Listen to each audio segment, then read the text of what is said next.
Hi student मु संजय आपण मानक स्वागत करुच्ची संजय स्टडी चैनल रे।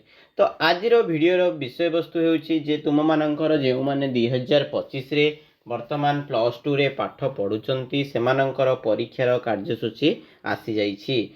जो माने सेकेंड ईयर रे वर्तमान अच्छ सेमानकर बोर्ड परीक्षा तुम मानकर CHSC हायर सेकेंडरी स्कूल वर्तमान कोन करिछि ना तुम मानकर परीक्षार कार्यसूची रिलीज कर सारी। तो आपण मैंने बर्तमान देखा तो कौन रही कार्यसूची केउं दिन तुम मानकर परीक्षा हम केतेटा परीक्षा हम।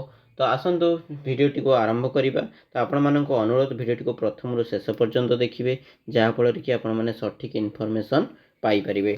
ठीक अच्छे पे ओके। तो आरंभ करवा प्रथम आम केमती जाना कौटू जाना तो से विषय में तुम मानक कहीदेवी। तुमने समस्ते जितेबाला आडमिशन भाग नहीं कौ साइड रे तुमने अप्लाई करथिलो जानिच मन अच्छी ना मन नहीं कौ साइड रे आमे अप्लाई करथिले साम साइड को गला परे तुम मानकर CHSC बोली गोटे साइड थिला कौन थिला CHSC अर्थात council of higher secondary education plus two. ये देखी पार्थिबो higher secondary school plus two vision Odisha पळि आछी विजन ओडिशा विजन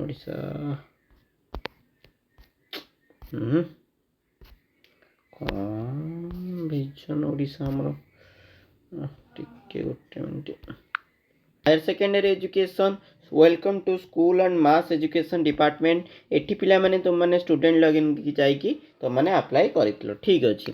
तो परीक्षा कोठी अछि केबे अछि केमती हमें देखिबा।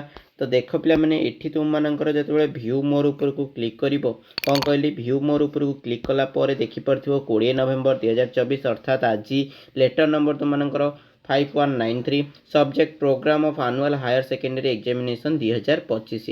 ये तुम मानकर डॉक्यूमेंट PDF ऊपर क्लिक करिवो PDF ऊपर क्लिक कला परे डॉक्यूमेंटेड कोन हे जिवो डाउनलोड हे जिवो डाउनलोड पर तो माने ओपन करिवो।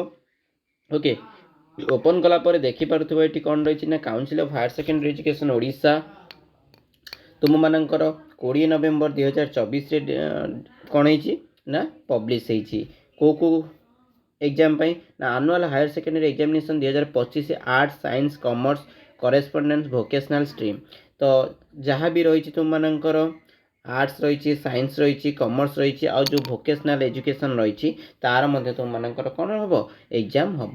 तो पिला माने वर्तमान देखि पारुथिबो 18/2/2025 रे तुम मानकर कौन रही 18/2/2025 रे हमरो साइंस पिला मानकर रही MIL कौन रही सब्जेक्ट है MIL कहार ना रेगुलर एवं एक्स रेगुलर पिला मानकर रही। ओके देन तापर जदि आमे देखिबा 19/2/2024 19/2/2024 रे पिला मानकर आर्ट्स और कॉमर्स पिला मानकर मिसिकी रही कौन MIL बा मदर इंडियन लैंग्वेज तुम मानकर जोटा मातृभाषा रही सेटा तुम मानकर रही 19 तारिख दिन आर्ट्स एवं कॉमर्स पिला मानकर वाणिज्य एवं कला विज्ञान पिला मानकर तो आपण माने जानिले साइंस केतेटारु केतेटा पिला माने परीक्षा हबो ना 10टारु गोटे पर्यंत पिला माने परीक्षा हबो केतेटारु परीक्षा हबो 10टारु गोटे पर्यंत तुम मानकर परीक्षा हबो। ओके ठीक अछि।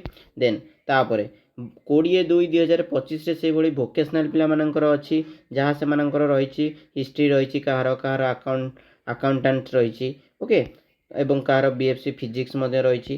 तो से भाया सटरडे पिला माने साइंस पिला मानकर रही इंग्लिश केबे रही ना आमर 22/2/2025 रे से मानकर रही इंग्लिश रही।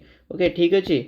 जदि तुम मान यही तुम मैंने देखिपर पिला माने मो तुम मानक कहूनी ठीक अच्छे ना जदि तुम मैंने चाहूच तेरे सार गोटे भल भाव में पुणी थे आमको टिके कही दिंतु जे कौ दिन कौन रही नचेत पिला माने देख तुम मैंने आम चैनल को सब्सक्राइब कर सारा तुम मानक मुझे गोटे देदेवी कौ दिन कौन रही गोटे शेड्यूल निजे बनईदेवी। ओके गोटे पेपर लिखिदेवी यही तारीख रे या रही टाइम एतिक रु एतिक आर्ट्स कॉमर्स साइंस लेखिकी मुझे तुम मानक कौन करी ना पठेदेवी। ठीक अच्छे पिला माने आमर यूट्यूब रे गोटे मो चैनल रे आमर टेलीग्राम रे मध्य चैनल अच्छी टेलीग्राम रे मध्य जॉइन हो गले मुझे तुम मानक टेलीग्राम रे मध्य ताको सेंड करें। ठीक अच्छे पे तुमने ये देखिपर जदि भिडियोटी किसी इनफर्मेटिव लगी था तेज लाइक कमेंट शेयर और सब्सक्राइब करने सहित पाखर बेल आइकन को ऑन कर दिंतु। जदि तुमने चाहते सबुतक तुम कौ दिन कौन भिडियो रही एग्जाम है तो से तुमको जदि कह पे मुझे भिडियो प्रोवाइड